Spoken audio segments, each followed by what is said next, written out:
కొంతమంది గ్లాసు పగిలిపోయింది అనుకోండి, పగిలిపోయిన దాన్ని ఏం చేస్తారు?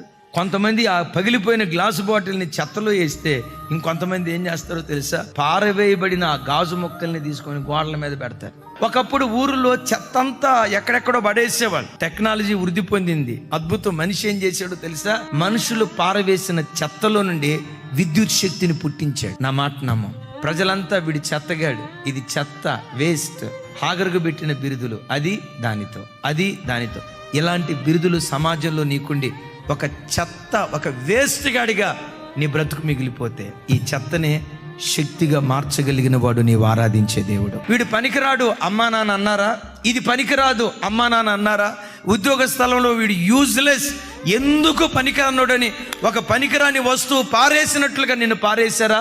ఒక మాట, నా దేవుని చేతిలో పడు, పనికిరాని నిన్నే ప్రయోజనకరమైన పాత్రగా దేవుడు మార్చుతాడు.